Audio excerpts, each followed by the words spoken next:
ওজন হচ্ছে 15 মণ প্লাস আছে মাংস, 800 কেজির কাছাকাছি ওজন, লাইভ ওয়েট 800 কেজির কাছাকাছি। দাম 5.5 লাখ টাকা দাম চাচ্ছি। এবার বাজারে গরুর দাম ভালো না, কারণ সবই তো দেখছি মোটামুটি গতবারের তুলনায় এবার গরুর দাম অনেক কম। কম দামে যে গরু দিব, এই গরু যদি 5 লাখেও বিক্রি করি তাও আমরা গরুর টাকা উঠবে না, যে পরিমাণ খাওয়াইছি। 3 বেলা আমরা ঘাস খাই, যেরকম গেমার সময় গেমা, পাঁচচুন বা ইত্যাদি নানা রকম ঘাস খাই, বুঝলেন। তারপরে গমের সিল্কি, গমের আটা ইত্যাদি জিনিস খাই আমরা। ছোট থেকে আমরা ধরেন বড় করছি, হাতে লালন পালন করতেছি, বুঝছেন। গরুর নাম হচ্ছে, আমার এই গরুটার নাম হচ্ছে সম্বল। এটা আমার বাড়িরই বাছুর, আমার কাছে 4 বছর ধরে আছে। ছোটবেলা থেকে ধরেন নিজের ছেলে মতন করে মানুষ করছি। এক কথায় যদি বলে দাঁত দেখাও, দাঁত দেখাই, হ্যাঁ, যদি বলে উঠো উঠে, বসতে গেলে বসে।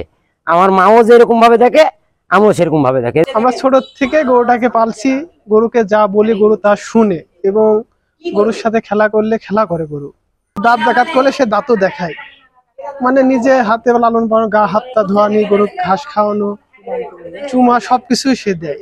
গরুর নাম সম্বল রাখতে হচ্ছে ভালোবেসে, ঠিক আছে। তে আমরা হচ্ছে এই গরু কেনার পর তিনি মানে ছেলের মতন যেরকম আমরা যত্ন করি, এই গরুটাকে সেভাবে যত্ন করা হয়েছে।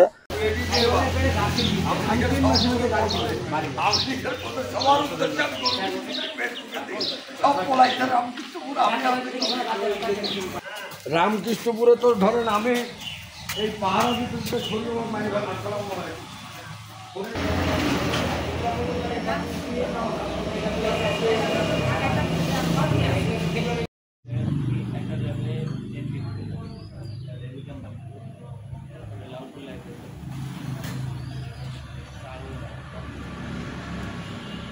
মোহাম্মদ রনি মিয়া, তিনি এবার কুরবানি ঈদ উপলক্ষে একটি বড় ষাঁড় গরু তৈরি করেছেন। প্রায় 4 বছর ধরে তিনি এটা প্রতিপালন করছেন।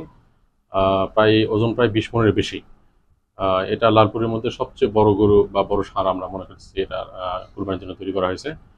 এই গরুটার ব্যাপারে অনেকে আগ্রহ, অনেকে আসতেছে গরুটা দেখার ব্যাপারে, এবং এই গরু বেশি বড় গরু হওয়ার কারণে এটা আসলে সবার একটা নজর করা একটা আকর্ষণ আর কি। তো আমরা আমাদের অফিসের পক্ষ থেকে সার্বিক সহযোগিতা করেছি তাকে, এবং সেও অনেক আগ্রহী এই ব্যাপারে, বিভিন্ন বিষয়ে আমাদের কাছে পরামর্শ নিয়েছে।